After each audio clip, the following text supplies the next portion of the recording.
14. ഭക്തിപരമായ യോഗം.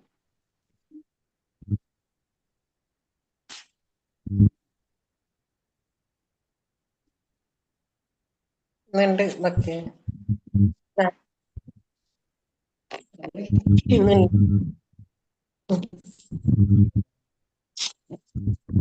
വീഡിയോ കോളാണ്, നമ്മളെ കാണുന്നുണ്ട്.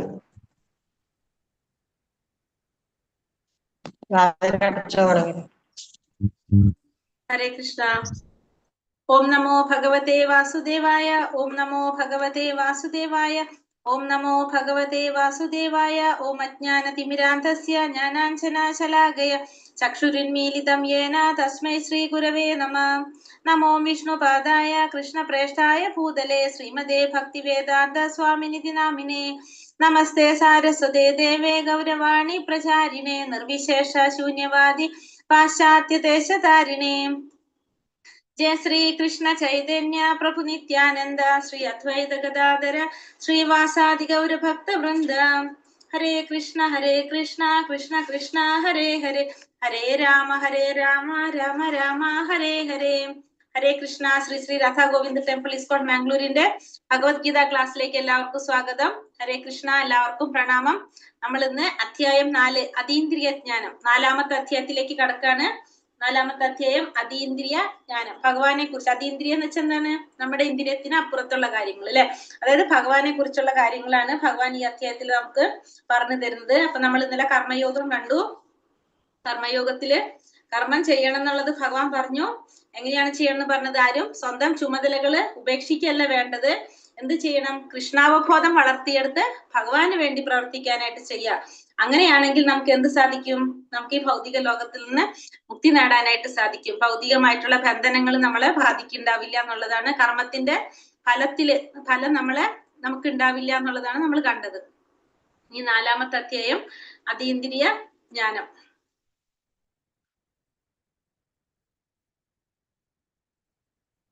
श्री श्री राधा गोविंद की जय, प्रभुपाद की जय.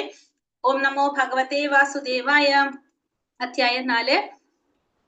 श्री भगवानुवाच इमं विवस्वते योगं प्रोक्तवानाहमव्ययं विवस्वान् मनवे प्राह मनोरिक्षागवे प्रमीत्. ഭഗവാൻ പറഞ്ഞു. എന്താ ഭഗവാൻ പറഞ്ഞത്? സനാതനമായ ഈ യോഗത്തെ പണ്ട് ഞാൻ സൂര്യദേവനായ വിവസ്വാൻ ഉപദേശിച്ചു. വിവസ്വാൻ മനുഷ്യവംശപിതാവായിട്ടുള്ള മനുവിനും, മനു അത് ഇക്ഷ്വാകുവിനും ഉപദേശിച്ചു. അപ്പോ ഈ യോഗം, സനാതനമായിട്ടുള്ള ഈ യോഗം ഞാൻ പണ്ട് ആർക്ക് ഉപദേശിച്ചു കൊടുത്തിട്ടുണ്ടായിരുന്നു? സൂര്യദേവനായിട്ടുള്ള വിവസ്വാന് ഞാൻ ഉപദേശിച്ചു കൊടുത്തു. വിവസ്വാൻ അത് മനുഷ്യവംശപിതാവായിട്ടുള്ള മനുവിനും, മനു അത് ഇക്ഷ്വാകുവിനും ഉപദേശിച്ചു കൊടുത്തു. അപ്പൊ ഭഗവാൻ ആദ്യമായിട്ട് അർജുനനല്ല ഇത് പറഞ്ഞു കൊടുത്തെന്നുള്ളത് ഭഗവാൻ ഇവിടെ പറയാണ്. ഈ യോഗത്തെ, സനാതനമായിട്ടുള്ള യോഗത്തെ പണ്ട് ഞാൻ സൂര്യദേവനായിട്ടുള്ള വിവസ്വാനാണ് ഉപദേശിച്ചു കൊടുത്തത്. അതിനുശേഷം വിവസ്വാൻ ഉപദേശിച്ചു. അതിനുശേഷം മനുവിനും, മനു അത് ഇക്ഷ്വാകുവിനും ഉപദേശിച്ചു കൊടുത്തു എന്നാണ് ഇവിടെ പറയുന്നത്. പിന്നെ അതിനെന്താ സംഭവിച്ചത്? പിന്നെ ഇവിടെ പറയുന്നു, ഭഗവാൻ തന്റെ ശിഷ്യനായ വിവസ്വാന് ഭഗവത്ഗീത ഉപദേശിച്ചു കൊടുത്തത് മനു ജനിക്കുന്നതിന് മുമ്പാണെന്ന് കരുതുന്ന പക്ഷം ആ സംഭവം കുറഞ്ഞത് 12,04,00,000 വർഷങ്ങൾക്ക് മുമ്പ് നടന്നിരിക്കണം. അങ്ങനെ ഭഗവത്ഗീത മനുഷ്യലോകത്തിൽ 2 ദശലക്ഷം സംവത്സരങ്ങളായി നിലനിന്നു പോരുന്നു. 5000 വർഷങ്ങൾക്ക് മുമ്പ് ഭഗവാൻ അത് വീണ്ടും അർജുനന് ഉപദേശിച്ചു. അപ്പൊ ഇവിടെ പറയുന്നത് ഭഗവത്ഗീത ഭഗവാൻ വിവസ്വാൻ ഉപദേശിച്ചത് എങ്ങനെയാണ്? മനു ജനിക്കുന്നതിന് മുമ്പാണെന്ന് കരുതുന്ന പക്ഷം, മനു ജനിക്കുന്നതിന് മുമ്പാണെങ്കിൽ അതെങ്ങനെയാണ് പറയുന്നത്? 12,04,00,000 വർഷങ്ങൾക്ക് മുമ്പായിരിക്കണം ചുരുങ്ങിയത്. അപ്പൊ അങ്ങനെയാണെങ്കിൽ മനുഷ്യലോകത്തില് 2 ദശലക്ഷം സംവത്സരങ്ങളായിട്ട് എന്ത് നിലനിൽക്കുന്നുണ്ട്? ഭഗവത്ഗീത നിലനിന്ന് പോരുന്നു. 5000 വർഷങ്ങൾക്ക് മുമ്പ് ഭഗവാൻ വീണ്ടും അത് ആർക്ക് ഉപദേശിച്ചു കൊടുത്തു? അർജുനന് കൈമാറി ഉപദേശിച്ചു കൊടുത്തു. एवं परंपरा प्राप्तम इमं राजर्षयो विदुः സകാലേ നേഹ മഹതാ യോഗോ നഷ്ടാപരം തപ. അങ്ങനെ ശിഷ്യ പരമ്പരയിലൂടെ പകർന്നു കിട്ടിയ ഈ സർവോത്കൃഷ്ടമായ ശാസ്ത്രം രാജർഷികൾ ശരിയായി മനസ്സിലാക്കിയിരുന്നു. കാലക്രമേണ എന്ത് സംഭവിച്ചു? ആ പാരമ്പര്യ ശൃംഖല മുറിഞ്ഞു പോവുകയും അത് നഷ്ടപ്പെട്ടു പോവുകയും ചെയ്തു. അപ്പൊ ഇത് രാജർഷികൾ എന്ന് വെച്ചാല് രാജാവുമാണ്, ഋഷിതുല്യരായിട്ടുള്ള ജീവിതം നയിക്കുന്നവരുമാണ്. അവർക്ക് ഇത് മനസ്സിലാക്കാനായിട്ട് സാധിച്ചിരുന്നു. ഈ പരമ്പരയിലൂടെ സ്വീകരിച്ച് രാജർഷിമാർ ഇത് മനസ്സിലാക്കിയിരുന്നു. പക്ഷെ കാലക്രമത്തിൽ എന്ത് സംഭവിച്ചു? ഈ പരമ്പര നഷ്ടപ്പെട്ടു. അതുകൊണ്ട് ആ യഥാർത്ഥത്തിലുള്ള യോഗജ്ഞാനം എന്ത് സംഭവിച്ചു? മറഞ്ഞുപോയി. ഭൗതികവാദികളായ ഒട്ടേറെ പണ്ഡിതന്മാർ ഭഗവത്ഗീതയ്ക്ക് വിവിധ വ്യാഖ്യാനങ്ങൾ ചമച്ചിട്ടുണ്ട്. ശ്രീകൃഷ്ണ ഭഗവാന്റെ സർവോത്തമ വ്യക്തിത്വത്തെ അംഗീകരിച്ചു കൊടുക്കുന്നവ അക്കൂട്ടത്തിൽ നന്നേ ചുരുങ്ങും. എങ്കിലും കൃഷ്ണന്റെ വചനങ്ങളിൽ നിന്ന് അവരെല്ലാം മുതലെടുക്കുന്നുണ്ട് താനും. ആസുര സ്വഭാവമാണിത്. അപ്പൊ ഭൗതികവാദികളായിട്ടുള്ള ഒട്ടേറെ പണ്ഡിതന്മാർക്ക് ഭഗവത്ഗീതയ്ക്ക് പല വ്യാഖ്യാനങ്ങളും പലതരത്തിലും വ്യാഖ്യാനങ്ങൾ ചമച്ചിട്ടുണ്ട്. പക്ഷെ ഇവിടെ എന്താ പറയുന്നത്? ശ്രീകൃഷ്ണ ഭഗവാന്റെ സർവോത്തമ വ്യക്തിത്വത്തെ അംഗീകരിച്ചു കൊടുക്കുന്നത് അക്കൂട്ടത്തിൽ വളരെ കുറവാണ്. അപ്പൊ ഭഗവാന്റെ ആ വ്യക്തിത്വത്തെ എങ്ങനെ സർവോത്തമമായിട്ടുള്ള ആ വ്യക്തിത്വത്തെ അംഗീകരിച്ചു കൊടുക്കുന്നത് വളരെ കുറവാണ്. എങ്കിലും കൃഷ്ണന്റെ വചനങ്ങളിൽ നിന്ന് അവരെല്ലാം മുതലെടുക്കുന്നുണ്ട് താനും. പക്ഷെ അവരെന്ത് ചെയ്യുന്നുണ്ട്? ഭഗവാന്റെ വചനങ്ങൾ അവർ മുതലെടുക്കുന്നുണ്ട്. ഇത് എന്ത് സ്വഭാവമാണ്? ആസുര സ്വഭാവമാണ്. ഭഗവാനെ അംഗീകരിക്കുന്നില്ല അവർ. സ ഏവായം മയാ തേ യോഗ പ്രോക്ത പുരാതനഃ ഭക്തോസി മേ സഖാ ചേതി രഹസ്യം ഹേതദുത്തമം. നീ എന്റെ ഭക്തനും മിത്രവുമായതുകൊണ്ടാണ് പരമപുരുഷനുമായി ബന്ധപ്പെടുത്തുന്ന ഈ പുരാതന ശാസ്ത്രം ഞാൻ വിവരിച്ചു തരുന്നത്. അതുകൊണ്ട് അതീന്ദ്രിയമായ ഈ ഗുപ്തജ്ഞാനം ഗ്രഹിക്കാൻ നിനക്ക് കഴിവുണ്ട്. അപ്പൊ നീ ആരാണ്? നീ എന്റെ ഭക്തനാണ്, നീ എന്റെ മിത്രമാണ്. അതുകൊണ്ടാണ് നിനക്ക് ഞാൻ എന്ത് പറഞ്ഞു തരുന്നത്? ഈ ശാസ്ത്രം, ഈ പുരാതന ശാസ്ത്രം ഞാൻ വിവരിച്ചു തരുന്നത്. അതുകൊണ്ട് നിനക്ക് എന്ത് സാധിക്കും? ഈ അതീന്ദ്രിയമായിട്ടുള്ള ഈ ഗുപ്തജ്ഞാനം ഗ്രഹിക്കാനുള്ള കഴിവ് നിനക്കുണ്ട്. ഈ വൈജ്ഞാനിക ഗ്രന്ഥത്തിന്, ഗീതയ്ക്ക് അസംഖ്യം പതിപ്പുകൾ വേറെയുണ്ട്. ചിലത് ഭക്തന്മാരാൽ രചിച്ച വ്യാഖ്യാനങ്ങൾ ഉൾക്കൊള്ളുന്നതാണ്, മറ്റു ചിലത് അസുര നിർമ്മിതങ്ങളായിട്ടുള്ളതും. ഭക്തവ്യാഖ്യാനം സത്യം വെളിവാക്കുന്നതും അസുരന്മാരുടേത് നിഷ്പ്രയോജനങ്ങളാണ്. അപ്പൊ ഭക്തന്മാരുടെ വ്യാഖ്യാനത്തിൽ എന്തിനെ കുറിച്ചായിരിക്കും പറഞ്ഞിട്ടുണ്ടാവുക? ഭക്തിയെ കുറിച്ച്, ഭഗവാനെ കുറിച്ച്, പരമദിവ്യോത്തമ പുരുഷനായിട്ടുള്ള ഭഗവാനെ കുറിച്ചായിരിക്കും പറഞ്ഞിട്ടുണ്ടാവുക. അപ്പൊ അത് നമുക്ക് മനസ്സിലാക്കും തോറും നമുക്ക് എന്ത് കൂടിക്കൊണ്ടിരിക്കും? നമ്മുടെ ഉള്ളിലെ മാലിന്യങ്ങൾ മാറിക്കൊണ്ടിരിക്കും. നമുക്ക് ആ ലക്ഷ്യത്തിലേക്ക് എത്താൻ സാധിക്കും. പക്ഷെ അസുരന്മാരുടേത് എങ്ങനെയാണ്? യാതൊരു പ്രയോജനം ഉണ്ടാവില്ല നമുക്ക് അതുകൊണ്ട്. കാരണം അവര് ഭക്തിയെ കുറിച്ചല്ല അതില് പ്രതിപാദിക്കുന്നത്. അപ്പൊ അതുകൊണ്ട് ഭൗതികമായ രീതിയിലായിരിക്കും അതിലെ വ്യാഖ്യാനങ്ങൾ വരുന്നത്. അതുകൊണ്ട് നമുക്കത് നിഷ്പ്രയോജനങ്ങളായിരിക്കും. അർജുന ഉവാച. അപ്പൊ അർജുനൻ എന്താ ചോദിക്കുന്നത്?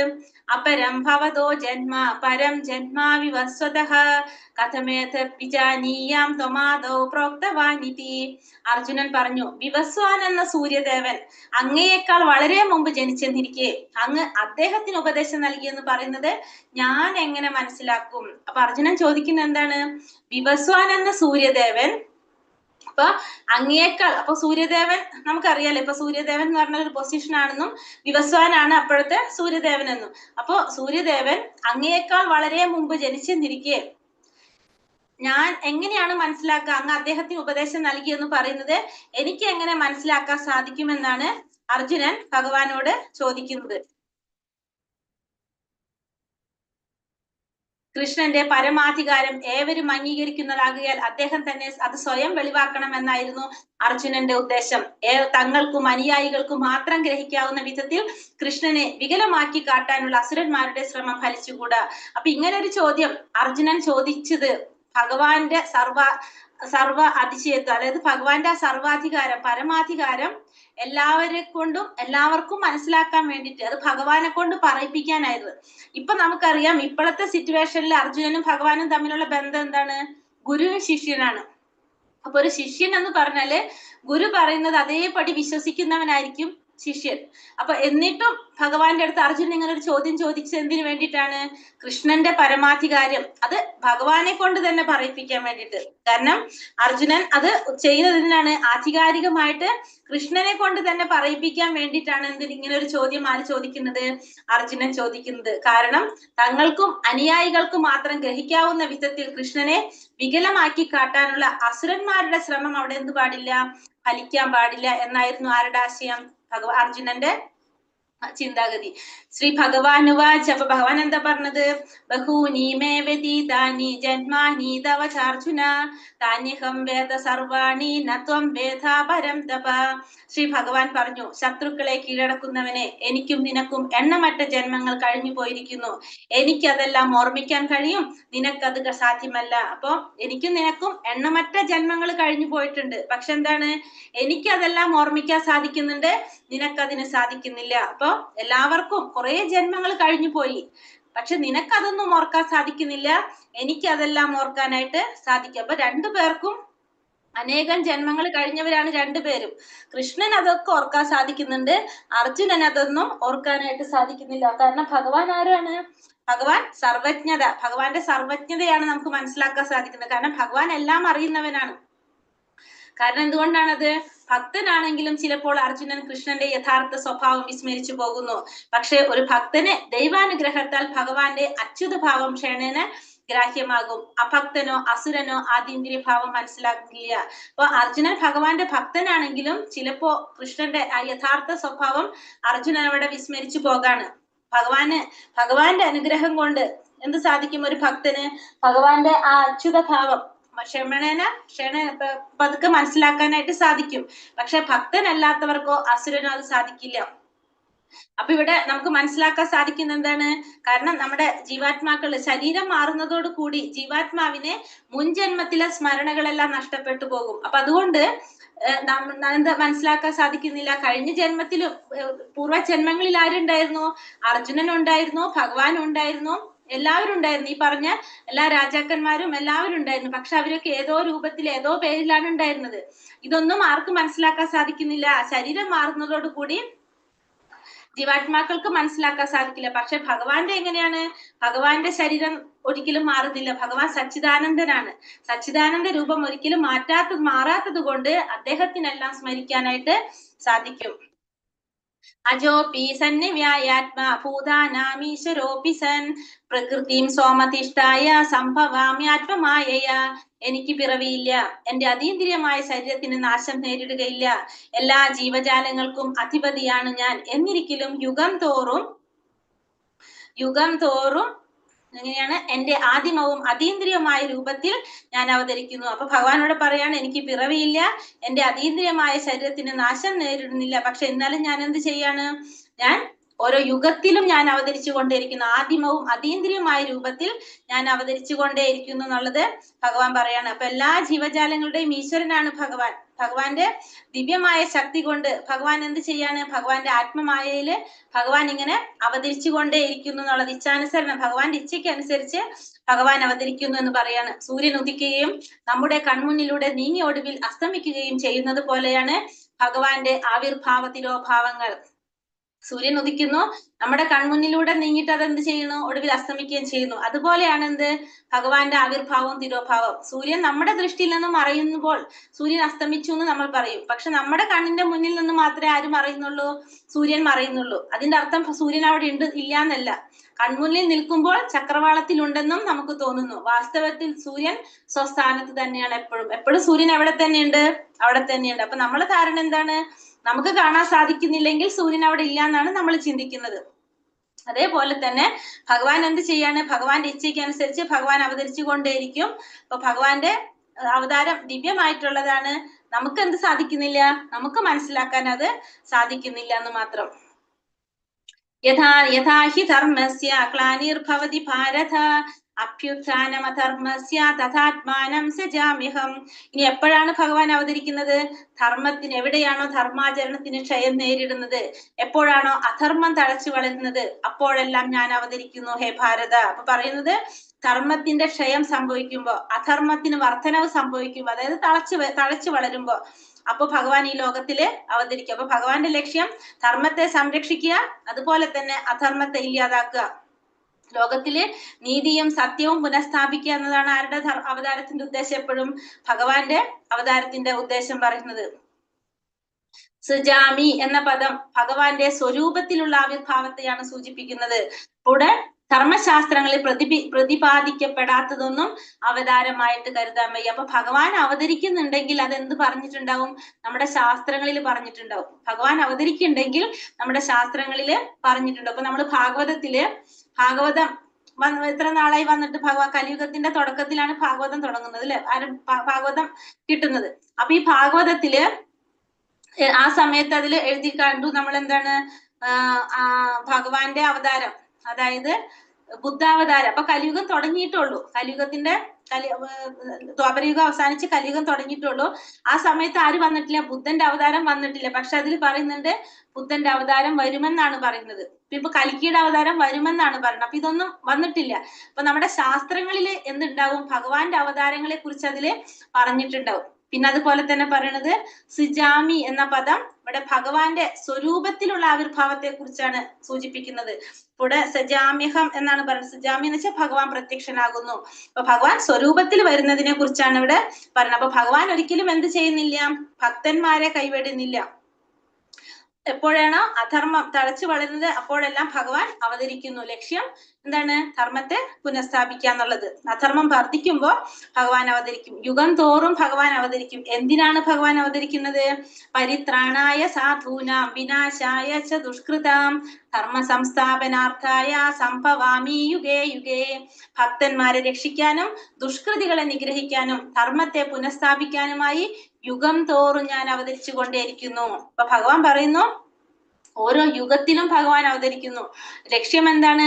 ഭക്തന്മാരെ രക്ഷിക്കുക, ദുഷ്കൃതികളെ നിഗ്രഹിക്കുക, ധർമ്മത്തെ പുനഃസ്ഥാപിക്കുക. 3 കാര്യങ്ങള്: ഭക്തന്മാരെ രക്ഷിക്കുക, ദുഷ്കൃതികളെ നിഗ്രഹിക്കുക, ധർമ്മത്തെ പുനഃസ്ഥാപിക്കുക. അതിനെ ഓരോ യുഗത്തിലും ഭഗവാൻ അവതരിച്ചു കൊണ്ടേയിരിക്കുന്നു എന്നുള്ള ഭഗവാൻ. അപ്പൊ എല്ലാവരും ലക്ഷ്യം എപ്പോഴും എന്താണ്?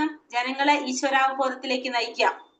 അതിനാണ് ഭഗവാൻ അവിടെ അവതരിച്ചു കൊണ്ടിരിക്കുന്നത്. അപ്പൊ പരിത്രാണായ സാധൂനാം, അതിന് എങ്ങനെയാണ് പറഞ്ഞത്? പരിത്രാണായ സാധൂനാം, അത് ഭക്തന്മാരെ രക്ഷിക്കാനും പിന്നെ ദുഷ്ടനിഗ്രഹം, ദുഷ്കൃതികളായിട്ടുള്ളവരെ നിഗ്രഹിക്കാനും ധർമ്മത്തെ പുനഃസ്ഥാപിക്കാനും വേണ്ടി യുഗം തോറും ഭഗവാൻ അവതരിക്കുന്നു. അപ്പൊ ഭക്തന്മാരുടെ രക്ഷയാണ് ഇവിടെ ആര് വാഗ്ദാനം ചെയ്യുന്നത്? ഭഗവാൻ വാഗ്ദാനം ചെയ്യുന്നത്. അപ്പൊ പലതരത്തിലുള്ള ഭഗവാന്റെ അവതാരങ്ങൾ, പല തരത്തിൽ ഭഗവാൻ അവതരിക്കുന്നുണ്ട്. എങ്ങനെയാണ്?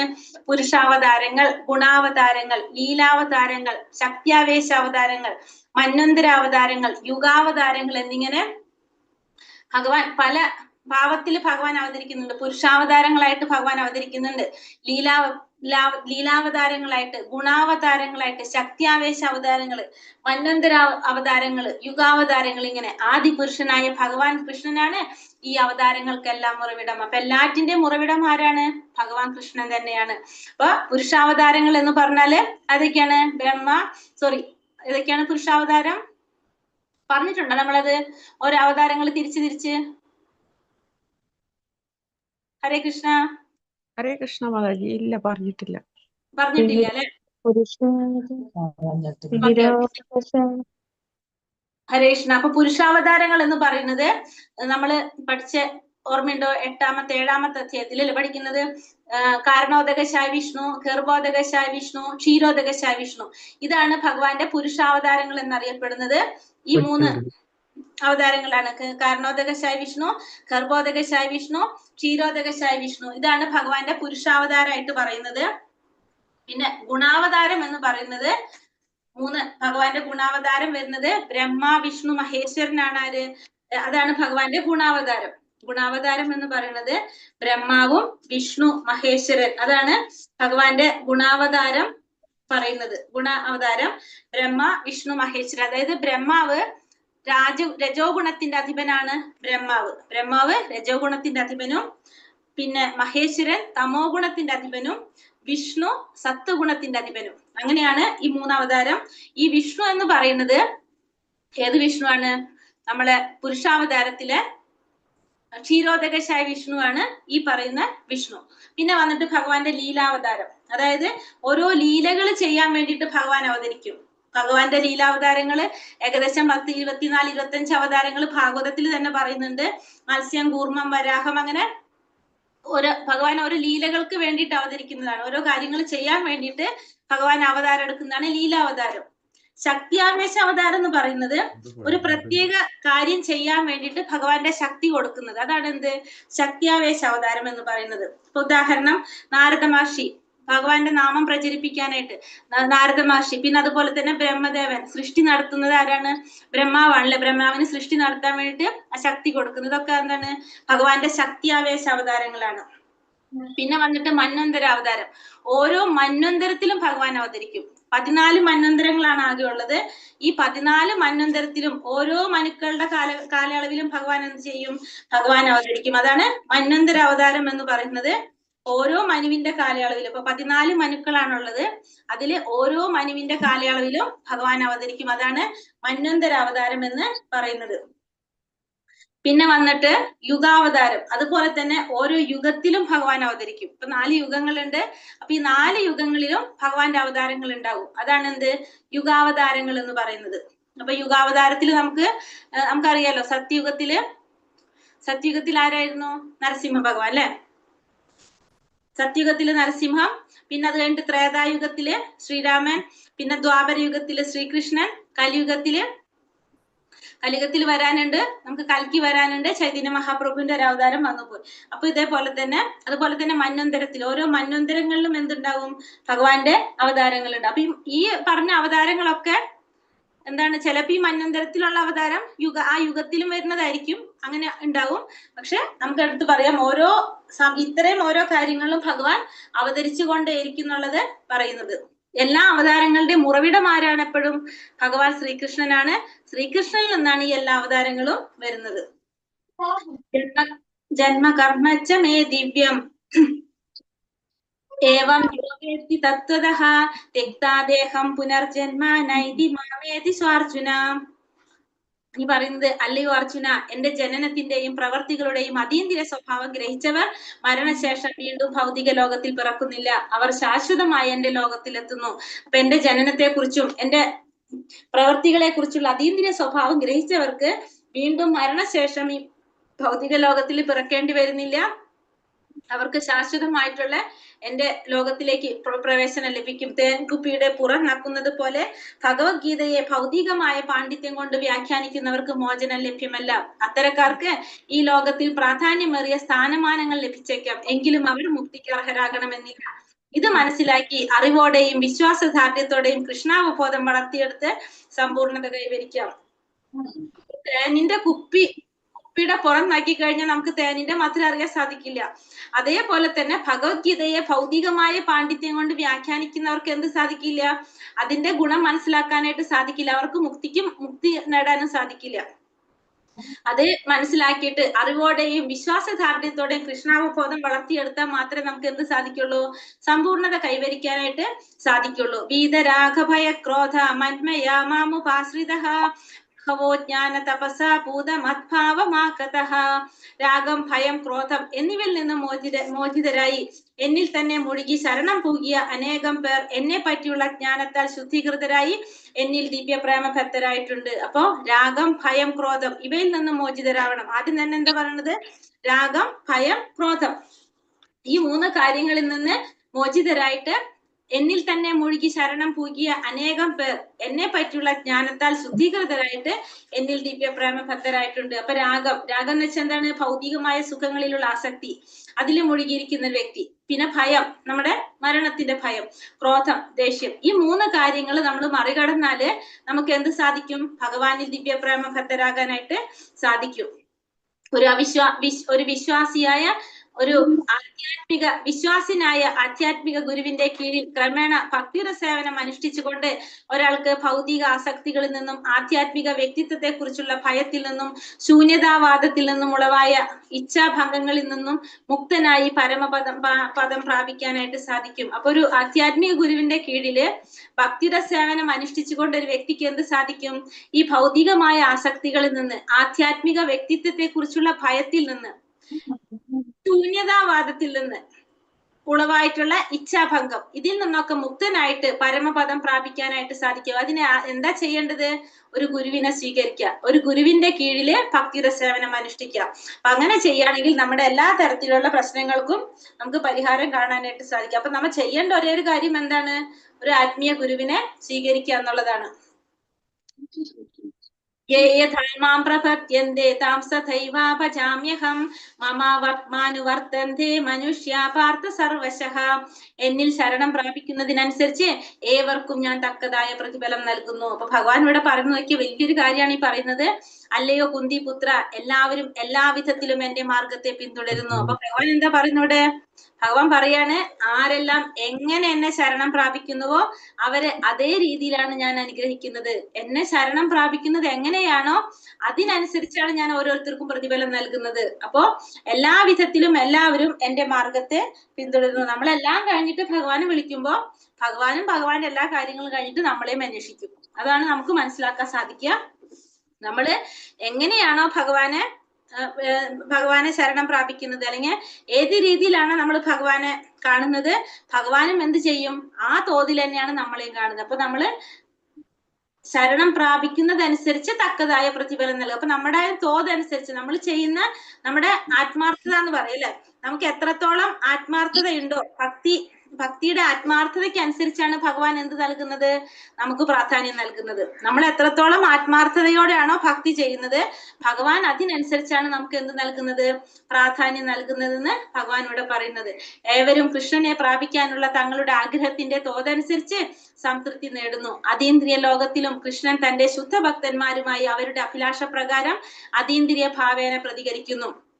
ഫലേച്ഛയോടെ കർമ്മം ചെയ്യുന്നവർക്ക് തങ്ങളുടെ നിർദ്ദിഷ്ട കർമ്മങ്ങളുടെ അഭിഷ്ടങ്ങൾ യജ്ഞേശ്വരനായ ഭഗവാൻ കൊടുക്കുന്നു. യോഗ ശക്തികൾ അന്വേഷിക്കുന്ന യോഗികൾക്ക് അതും ലഭിക്കുന്നു.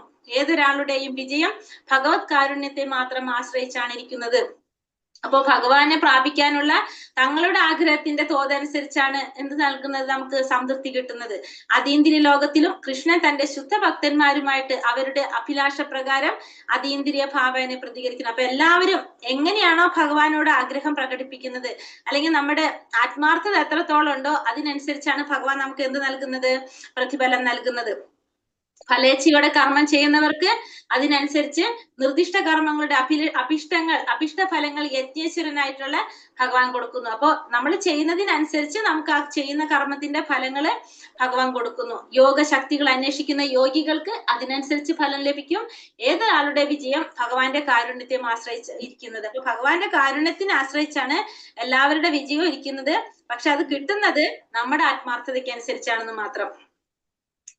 കാംക്ഷന്ത കർമ്മണാം സിദ്ധിം യജന്ത ഇഹ ദേവതഃ ക്ഷിപ്രം ഹി മാനുഷേ ലോകേ സിദ്ധിർഭവതി കർമ്മജ. ഈ ലോകത്തിൽ ജനങ്ങൾ കാമ്യകർമ്മങ്ങളിൽ വിജയം വരിക്കാൻ ആഗ്രഹിക്കുന്നത് മൂലം ദേവന്മാരെ ആരാധിക്കുന്നു. ഇവിടെ കർമ്മങ്ങൾക്ക് വേഗത്തിൽ ഫലം സിദ്ധിക്കാറുണ്ടല്ലോ. അപ്പൊ കാമ്യകർമ്മങ്ങളിൽ വിജയം നേടാൻ ആഗ്രഹിക്കുന്നവർ എന്ത് ചെയ്യും? ദേവന്മാരെ ആരാധിക്കും. അതായത് ഭൗതിക ലോകത്തില്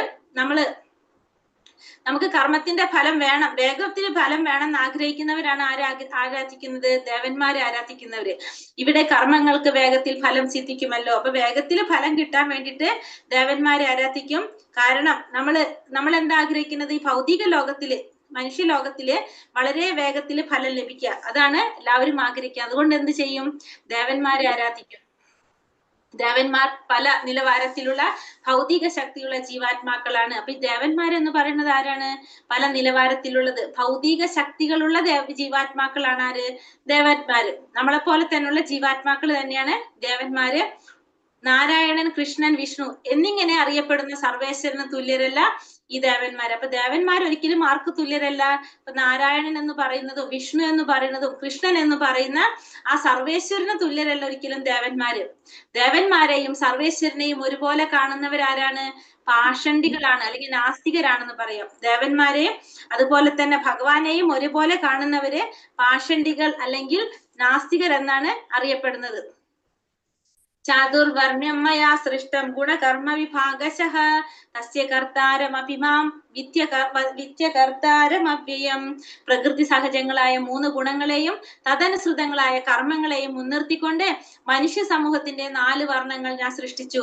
ഈ വിഭാഗങ്ങളെ സൃഷ്ടിച്ചു എന്നിരിക്കലും അവ്യയനായ ഞാനല്ല അതിന്റെ കർത്താവ് എന്നറിയുക. അപ്പൊ പ്രകൃതി സഹജങ്ങളായ 3 ഗുണങ്ങളെ അതനുസരിച്ചുള്ള കർമ്മങ്ങളെ മുൻനിർത്തിക്കൊണ്ട് മനുഷ്യ സമൂഹത്തിലെ 4 വർണ്ണങ്ങളെ ഭഗവാൻ സൃഷ്ടിച്ചു. ഈ വിഭാഗങ്ങളെ സൃഷ്ടിച്ചു എന്നിരിക്കലും അവ്യനായിട്ടുള്ള ഭഗവാനല്ല എന്ത് അതിന്റെ കർത്താവ് ഭഗവാനല്ല എന്നുള്ളത് അറിയാമെന്നാ പറയുന്നത്. അപ്പോൾ ഭഗവാൻ ഇത് സൃഷ്ടിച്ചത് എങ്ങനെയാണ്? വിഭാഗങ്ങളെ 3 ഗുണങ്ങളും അതനുസരിച്ചുള്ള കർമ്മം. അപ്പൊ ത്രിഗുണങ്ങളുടെയും അതനുസരിച്ച് ചെയ്യുന്ന കർമ്മത്തിനെയും മുൻനിർത്തിക്കൊണ്ടാണ് ഭഗവാൻ ഈ 4 വർണ്ണങ്ങളെ സൃഷ്ടിച്ചത്.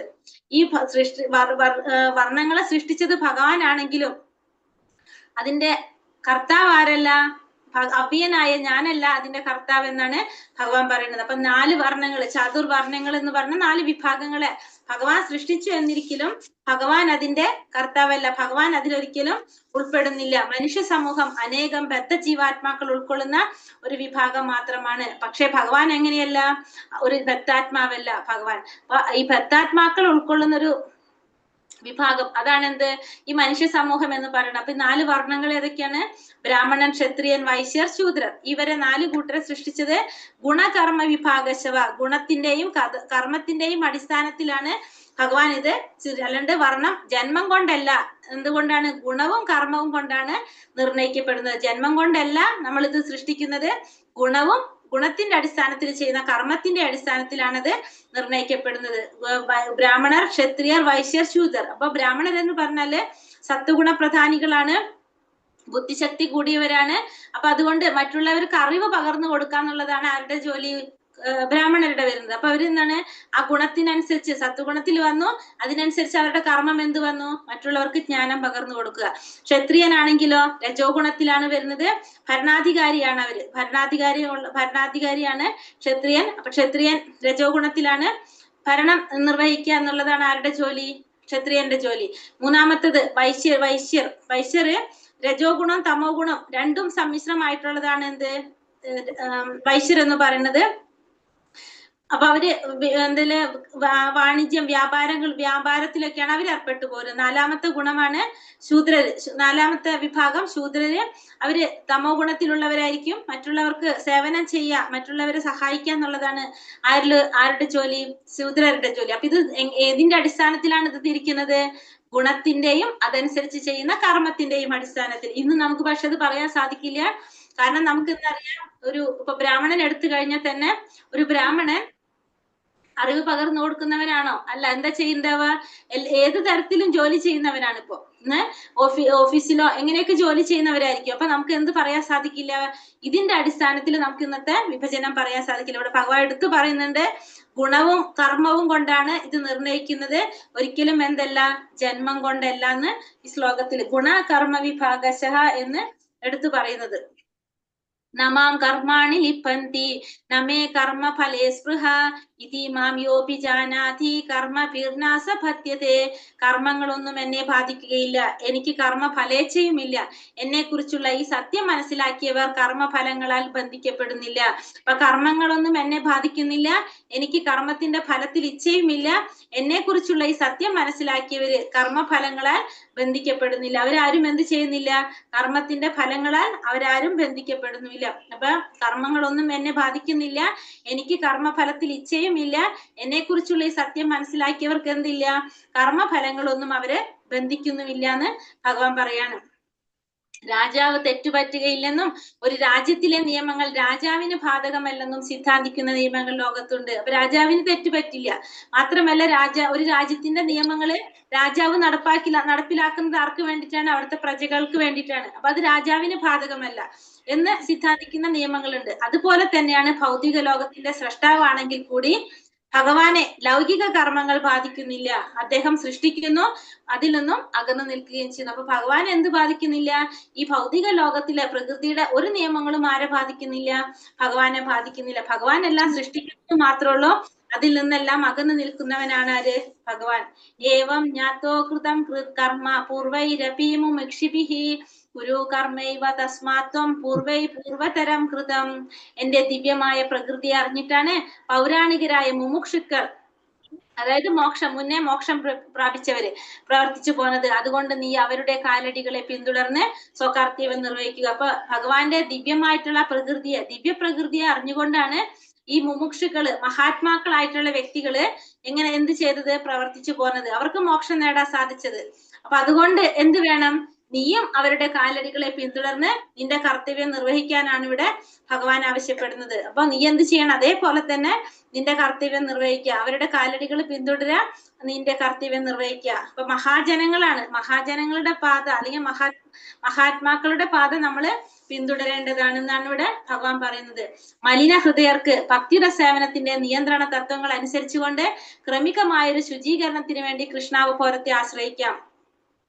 ഹൃദയശുദ്ധി കൈവരിച്ചവർക്ക് തങ്ങളുടെ മാതൃകാപരമായ പ്രവർത്തികളെ പിന്തുടർന്ന് മറ്റുള്ളവർക്ക് കൂടി പ്രയോജനം ഉണ്ടാക്കുന്ന വിധം കൃഷ്ണാവബോധത്തിൽ പ്രവർത്തിക്കുക. അപ്പൊ 2 തരത്തിൽ നമുക്ക് കൃഷ്ണാവബോധം പ്രവർത്തിക്കാം. എങ്ങനെയാണ്? മലിനഹൃദയരായവർക്ക് ഭക്തിയുടെ സേവനത്തിന്റെ നിയന്ത്രണ തത്വങ്ങൾ അനുസരിച്ചുകൊണ്ട് ശുചീകരണത്തിന് വേണ്ടിയിട്ട് കൃഷ്ണാവബോധത്തെ ആശ്രയിക്കും. അപ്പൊ നമ്മളെ പോലുള്ളവര്, നമ്മുടെ ഹൃദയം എങ്ങനെയാണ്?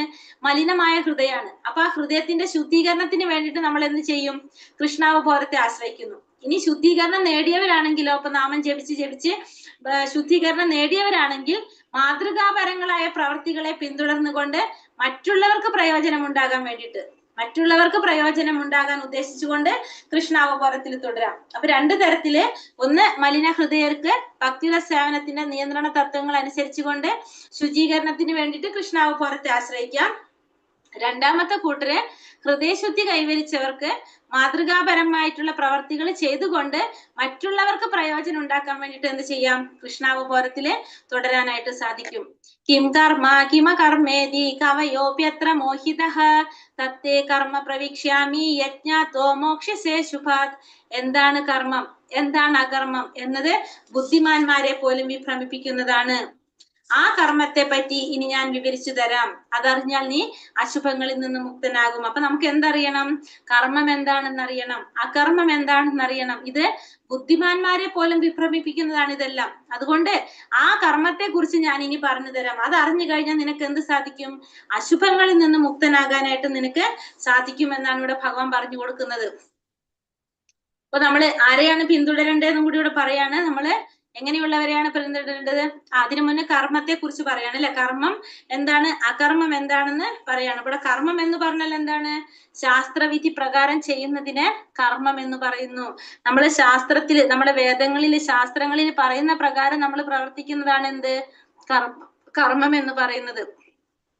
അകർമ്മം എന്ന് പറഞ്ഞാലോ ഭഗവാന് വേണ്ടി ചെയ്യുന്നതാണ് എന്ത്? അകർമ്മം. ഭഗവാന് വേണ്ടി ചെയ്താൽ അത് അകർമ്മം. ശാസ്ത്രത്തിൽ പറഞ്ഞിരിക്കുന്ന പോലെ ചെയ്താൽ അത് കർമ്മം. ശാസ്ത്രങ്ങൾക്ക് വിരുദ്ധമായിട്ട് ചെയ്താൽ അത് വികർമ്മം. ശാസ്ത്രങ്ങൾക്ക് വിരുദ്ധം, ശാസ്ത്രത്തിൽ പറയുന്നത് ഓപ്പോസിറ്റ് ചെയ്താൽ അതെന്താവും? വികർമ്മം എന്ന് പറയാം. ബ്രഹ്മാവ്, ശിവൻ, നാരദൻ, മനു, കുമാരന്മാർ, കപിലൻ, പ്രഹ്ലാദൻ, ഭീഷ്മർ, സുഖദേവ ഗോസ്വാമി, യമൻ, ജനകൻ, ബലി ചക്രവർത്തി മുതലായ ആധികാരിത്വമുള്ളവരെ പിന്തുടരുക തന്നെ വേണം. അപ്പൊ ഇവര് 12 മഹാജനങ്ങൾ എന്നാണ് ഇവർ അറിയപ്പെടുന്നത്. ഈ മഹാജനങ്ങള് ഇവരെന്താണ്? ആധികാരികത്വമുള്ളവരാണ്. ഇവർക്ക് എന്ത് സാധിക്കും? ഇവർക്ക് ഈ പ്രമാണങ്ങളെ, ധാർമ്മിക പ്രണാമങ്ങളൊക്കെ മാറ്റാനായിട്ടും ഒക്കെ സാധിക്കുന്നവരാണ് ഇവരൊക്കെ എങ്ങനെയുള്ളവരാണ് പറയുന്നത്? മഹാജനങ്ങൾ എന്നാണ് ഇവർ അറിയപ്പെടുന്നത്. ബ്രഹ്മാവ്, ശിവൻ, നാരദൻ, മനു, കുമാരന്മാര്, 4 കുമാരന്മാര്, സനക, സനാതന, സനന്ദ, സനൽ കുമാരന്മാർ, കപിലൻ, പ്രഹ്ലാദൻ, ഭീഷ്മർ, സുഖദേവ ഗോസ്വാമി, യമൻ, ജനകൻ, ബലി ചക്രവർത്തി. ഇങ്ങനെ ആധികാരികത്വമുള്ളവരെ പിന്തുടരുക തന്നെ വേണം. അപ്പൊ അവരെ പിന്തുടരാന്നുള്ളതാണ് ചെയ്യേണ്ടത്. ഇവരാണ് എന്ത്? 12 മഹാജനങ്ങൾ എന്ന് അറിയപ്പെടുന്നത്. കർമ്മണോ ഹ്യപ്പി ബോധവ്യം ച വികർമ്മണഃ അകർമ്മണശ്ച ബോധവ്യം ഗഹന കർമ്മണോ ഗതിഹി. കർമ്മത്തിന്റെ സങ്കീർണതകൾ ദുർഗ്രാഹ്യമാണ്. അതുകൊണ്ട് കർമ്മം, വികർമ്മം, അകർമ്മം എന്നിവയെ ചൊല്ലി എല്ലാം ഒരാൾക്ക് വ്യക്തമായി മനസ്സിലാക്കിയിരിക്കണം. അപ്പൊ കർമ്മത്തിന്റെ സങ്കീർണതകൾ എപ്പോഴും എങ്ങനെയാണ്? ദുർഗ്രാഹ്യമാണ്, ഗ്രഹിക്കാൻ ബുദ്ധിമുട്ടുള്ളതാണ്. അതുകൊണ്ട് നമുക്ക് എന്തറിഞ്ഞിരിക്കണം? കർമ്മം എന്താണ്, അകർമ്മം എന്താണ്, വികർമ്മം എന്താണെന്ന് നമുക്ക് വ്യക്തമായിട്ട് മനസ്സിലാക്കിയിരിക്കണം. കർമ്മമെന്ത്, അകർമ്മമെന്ത്, വികർമ്മമെന്ത്. കൃഷ്ണാവബോധമുള്ള പ്രാമാണികരോട് സഹവസിക്കുകയും അവരിൽ നിന്ന് ഈ രഹസ്യജ്ഞാനം നേടുകയും വേണം. ഭഗവാനിൽ നിന്ന് നേരിട്ട് പഠിക്കുന്നത് പോലെയാണിതും. അല്ലെങ്കിൽ ഏറ്റവും ബുദ്ധിമാനായ ആള് പോലും അമ്പരന്ന് പോകും. ഇവിടെ കൃഷ്ണാവബോധമുള്ള പ്രാമാണികരോട് നമ്മൾ സഹവസിക്കുക, അവരിൽ നിന്ന് രഹസ്യമായി ജ്ഞാനം നമ്മൾ മനസ്സിലാക്കുക. അതെങ്ങനെയാണ്? ഭഗവാനിൽ നിന്ന് നേരിട്ട് പഠിക്കുന്നത് പോലെയാണ്. അല്ലെങ്കിൽ എന്താ സംഭവിക്കുക? ബുദ്ധിമാൻ എന്ന് പറയുന്ന വ്യക്തിക്ക് പോലും അമ്പരപ്പുണ്ട്. അപ്പൊ എന്തൊക്കെയാണ് കർമ്മം? കർമ്മം എന്ന് പറഞ്ഞാല് ഭഗവാന് ശാസ്ത്ര പ്രകാരം ചെയ്യുന്നത്, ശാസ്ത്രത്തിൽ പറഞ്ഞ പ്രകാരം ചെയ്യുന്നതാണ് എന്ത്? കർമ്മം. ശാസ്ത്രത്തിന് വിരുദ്ധമായിട്ട് ചെയ്യുന്നത് വികർമ്മം. ഭഗവാന് വേണ്ടി ചെയ്തു കഴിഞ്ഞാൽ അത്, അതായത് ഫലം ആഗ്രഹിക്കാതെ ചെയ്യുന്ന കർമ്മങ്ങളെല്ലാം ഭഗവാന് സമർപ്പിച്ചുകൊണ്ട് ഭഗവാന് വേണ്ടി ചെയ്തു കഴിഞ്ഞാൽ അതെന്തായി? അകർമ്മം എന്ന് പറയാനായിട്ട് സാധിക്കും. കർമ്മണ്യ പശ്യത് അകർമ്മണി ച കർമ്മയഃ സാ ബുദ്ധിമാൻ മനുഷ്യേഷു സായുക്ത കൃഷ്ണ കർമ്മകൃത്. കർമ്മത്തിൽ അകർമ്മത്തെയും അകർമ്മത്തിൽ കർമ്മത്തെയും കാണുന്നവനത്രേ മനുഷ്യരിൽ ബുദ്ധിമാൻ.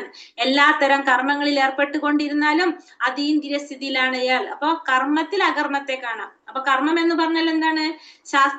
ശാസ്ത്രത്തില് പറഞ്ഞിരിക്കുന്ന പ്രകാരം ചെയ്യുന്നത് കർമ്മം. അതിൽ അകർമ്മത്തെ കാണാന്ന് പറഞ്ഞാൽ, അകർമ്മം എന്ന് പറഞ്ഞാൽ എന്താണ്? ഭഗവാന് വേണ്ടി ചെയ്യുന്നത് അകർമ്മം. അപ്പൊ ശാസ്ത്രവിധി പ്രകാരം ഭഗവാന് വേണ്ടി ചെയ്യുന്നതും അകർമ്മത്തിൽ കർമ്മത്തെ കാണാം. അകർമ്മം എന്ന് പറഞ്ഞാല് ഭഗവാന് വേണ്ടി ചെയ്യുന്നത്, അതിൽ കർമ്മത്തെ കാണാന്ന് പറഞ്ഞല്ലോ. ഭഗവാന് വേണ്ടിയിട്ട് ചെയ്യുന്നത് ശാസ്ത്രവിധി പ്രകാരം ചെയ്യാം.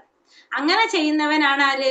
ബുദ്ധിമാൻ എന്ന് പറയുന്നത്. അപ്പൊ ശാസ്ത്രവിധി പ്രകാരം ഭഗവാന് വേണ്ടി ചെയ്യുന്നതും ഭഗവാന് വേണ്ടി ചെയ്യുന്നത് ശാസ്ത്രവിധി പ്രകാരം ആകുന്നതും മനസ്സിലാക്കുന്നവനാണ് ആര്? ബുദ്ധിമാൻ. എല്ലാ തരം കർമ്മങ്ങളിൽ ഏർപ്പെട്ടുകൊണ്ടിരുന്നാലും അതീന്ദ്രിയ സ്ഥിതിയിലാണ് അയാൾ. അപ്പൊ എങ്ങനെ കർമ്മം ചെയ്തുകൊണ്ടിരുന്നാലും അയാൾ എങ്ങനെയായിരിക്കും? എപ്പോഴും അതീന്ദ്രിയമായ അവസ്ഥയിലായിരിക്കും ആ വ്യക്തി. അകർമ്മം എന്നാൽ പ്രതികരണമില്ലാത്ത കർമ്മം. അപ്പൊ ഭഗവാന് വേണ്ടി ചെയ്യാന്ന് വെച്ചാൽ അവിടെ എന്തില്ല? അതിന് ഫലങ്ങളില്ല. കാരണം നമ്മള് കർമ്മം ചെയ്യുന്നു എന്ന് മാത്രമല്ല, നമുക്ക് ഫലങ്ങളില്ല, അതില് പ്രതികരണം ഇല്ലാത്തതാണ് എന്ത്? അകർമ്മം എന്ന് പറയുന്നത്. യസ്യ സർവേ സമാരംഭ കാമസങ്കൽപ വർജിതഃ ജ്ഞാനാഗ്നി ദഗ്ധ കർമാണാം തമാഹു പണ്ഡിതം ബുധഃ. ഇന്ദ്രിയ സുഖങ്ങൾക്ക് വേണ്ടി ആഗ്രഹിക്കാതെ പ്രയത്നിക്കുന്ന ഒരാളെ ജ്ഞാനി എന്ന് മനസ്സിലാക്കണം. ജ്ഞാനാഗ്നിയിൽ കർമ്മഫലങ്ങളെല്ലാം ഭസ്മീകരിച്ച പ്രവർത്തകനാണ് അദ്ദേഹം എന്ന് ഋഷീശ്വരന്മാർ പറയുന്നു. ഇന്ദ്രിയ സുഖങ്ങൾക്ക് വേണ്ടി ആഗ്രഹിക്കാതെ പ്രയത്നിക്കുന്ന വ്യക്തിയെ നമുക്ക് എന്ത് പറയാം? ജ്ഞാനി എന്ന് പറയാം. ഇന്ദ്രിയ സുഖങ്ങൾക്ക് വേണ്ടി ആഗ്രഹിക്കാതെ പ്രയത്നിക്കുന്ന വ്യക്തിയാണ് ആര്? ജ്ഞാനി. ജ്ഞാനിയിൽ ജ്ഞാനാഗ്നിയിൽ അയാൾ എന്ത് ചെയ്തിരിക്കും? തന്റെ കർമ്മത്തിന്റെ ഫലങ്ങളെല്ലാം ഭസ്മീകരിച്ച പ്രവർത്തകനായിരിക്കും എന്ന് ആര് പറയുന്നുണ്ട്? ഋഷീശ്വരന്മാർ പറയുന്നു. അപ്പൊ ഇന്ദ്രിയ സുഖങ്ങൾക്ക് വേണ്ടി ആഗ്രഹിക്കാതെ പ്രയത്നിക്കുന്ന വ്യക്തിയാണ് നമ്മള് ജ്ഞാനി എന്ന് പറയുന്നത്. ആ വ്യക്തി എങ്ങനെയാണ്? ജ്ഞാനാഗ്നിയിൽ ചെയ്യുന്ന കർമ്മങ്ങളെല്ലാം ഭസ്മീകരിച്ച പ്രവർത്തകനായിരിക്കും അദ്ദേഹം എന്ന് ഋഷീശ്വരന്മാര് പറയുന്നു. അപ്പൊ ഒരു ജ്ഞാനി എപ്പോഴും എന്താണ്? ഒന്നും ആഗ്രഹിക്കുന്നില്ല. ഇന്ദ്രിയ സുഖങ്ങളൊന്നും ആരാഗ്രഹിക്കുന്നില്ല? ഒരു ജ്ഞാനി ആഗ്രഹിക്കുന്നില്ല. ഭഗവാനെ കുറിച്ച് അറിയാന്ന് മാത്രമാണ് ആരാഗ്രഹം? ഒരു ജ്ഞാനിയുടെ ആഗ്രഹം. ഭഗവദ്ദാസ്യത്തെ കുറിച്ചുള്ള ഈ ജ്ഞാനത്തിന്റെ വികാസം അഗ്നിയുടേതുപോലെയാണ്. ഒരിക്കൽ ജ്വലിച്ചു കിട്ടിയാൽ കർമ്മ പ്രതികരണങ്ങളെല്ലാം അത് ചാമ്പലാക്കും. അപ്പൊ എന്താ പറയുന്നത് ഇവിടെ? ഒരിക്കല് അത് ജ്വലിച്ചു കിട്ടിക്കഴിഞ്ഞാൽ എല്ലാ വിധത്തിലുള്ള കർമ്മ പ്രതികരണങ്ങളെയും അത് ചാമ്പലാക്കി കൊണ്ടേയിരിക്കും എന്നാണ് പറയുന്നത്. അപ്പൊ ഒരു ജ്ഞാനി സ്വാർത്ഥമായിട്ടുള്ള യാതൊരുവിധ ആഗ്രഹങ്ങൾ ഉണ്ടാവില്ല. ആ ജ്ഞാനം നേടുമ്പോ കർമ്മത്തിന്റെ ഫലങ്ങളെ അത് ദഹിപ്പിച്ച് കളയാണ്, ഇല്ലാതാക്കാന്ന്. പിന്നെ അതുപോലെ തന്നെ ആ ജ്ഞാനിയാണ് ആര്? യഥാർത്ഥ പണ്ഡിതൻ എന്ന് പറയാം. ഭഗവാന് വേണ്ടിയിട്ട് പ്രവർത്തിക്കുന്നതാണ് ആര്? ഈ ജ്ഞാനി എന്ന് പറയുന്നത് ഭഗവാനെ കുറിച്ച് അറിയാൻ മാത്രമാണ് ആരാഗ്രഹിക്കുന്നത്? ജ്ഞാനി ആഗ്രഹിക്കുന്നത്. വ്യക്ത കർമ്മഫല സംഘം നിത്യതൃപ്തോ നിരാശ്രയഃ കർമ്മണ്യാഭിപ്രവർത്തോപി നൈവ കിഞ്ചിത് കരോതി സഹ. തന്റെ പ്രവൃത്തിയുടെ ഫലങ്ങളിൽ ആസക്തി കൂടാതെ സദാ സംതൃപ്തനായും സ്വതന്ത്രനുമായിരിക്കുന്ന ഭക്തൻ എല്ലാവിധ കർമ്മങ്ങളിൽ ഏർപ്പെടുമെങ്കിലും കാമ്യകർമ്മങ്ങളൊന്നും ചെയ്യുന്നില്ല. അപ്പൊ തന്റെ പ്രവൃത്തിയുടെ ഫലത്തിൽ ആസക്തി കൂടാതെ സദാ സംതൃപ്തനായിട്ട് സ്വതന്ത്രനുമായിട്ടിരിക്കുന്ന ഒരു ഭക്തൻ എല്ലാ തരത്തിലുള്ള കർമ്മങ്ങളിൽ ഏർപ്പെടുന്നുണ്ടാവും. പക്ഷെ അയാൾ എന്ത് ചെയ്യില്ല? കാമ്യകർമ്മങ്ങളൊന്നും ആ വ്യക്തി ചെയ്യില്ല. അങ്ങനെയുള്ള വ്യക്തി കാമ്യകർമ്മങ്ങളൊന്നും ചെയ്യുന്നുണ്ടാവില്ല. അതായത് ഫലം ആഗ്രഹിച്ചുകൊണ്ട് ആ വ്യക്തി കർമ്മം ചെയ്യില്ല. ഒരു ഭക്തൻ പരിശുദ്ധമായ ഭഗവത് പ്രേമത്തോടെ മാത്രം പ്രവർത്തിക്കുന്നത് കൊണ്ട് കർമ്മത്തിന്റെ ഫലങ്ങളിൽ ആസക്തനല്ല. തന്റെ നിലനിൽപ്പ് പോലും അയാൾക്ക് പ്രശ്നമല്ല. എല്ലാം കൃഷ്ണൻ അധീനമാണ്. അപ്പൊ ഒരു ഭക്തൻ എപ്പോഴും എങ്ങനെയാണ്? ഭഗവാന് വേണ്ടിയിട്ടാണ് പ്രവർത്തിക്കുന്നത്. പരിശുദ്ധ പ്രേമത്തോടു കൂടി ഭഗവാന് വേണ്ടി പ്രവർത്തിക്കുന്നത് കൊണ്ട് തന്നെ ആ ഭക്തന് കർമ്മത്തിന്റെ ഫലത്തിൽ ആ ഭക്തൻ ഒരിക്കലും ആസക്തനാകുന്നില്ല. തന്റെ നിലനിൽപ്പ് പോലും അയാൾക്ക് പ്രശ്നമല്ല. അയാൾ എപ്പോഴും എങ്ങനെയായിരിക്കും? ഭഗവാന് അധീനനായിരിക്കും ആ വ്യക്തി. ഹരേ കൃഷ്ണ കൃഷ്ണ കൃഷ്ണ ഹരേ ഹരേ, ഹരേ രാമ രാമ രാമ ഹരേ ഹരേ. വഞ്ചാകൽപതരൂപേശ്ച കൃപാ സിന്ധോഭ്യവച പതിതാനാം പാവനേഭ്യോ വൈഷ്ണവേഭ്യോ നമോ നമ. അനന്തകോടി വൈഷ്ണവ ഭക്ത വൃന്ദിക്ക് ജയ്. ശ്രീല പ്രഭുപാദ്